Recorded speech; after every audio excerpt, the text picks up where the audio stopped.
वीण शंभो मज कोण तारी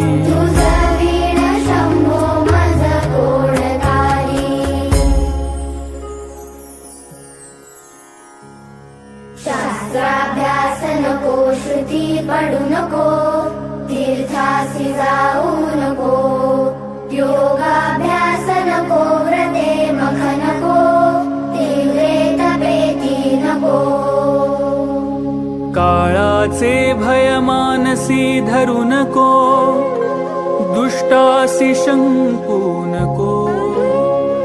ज्याची स्मरणे पतित तरती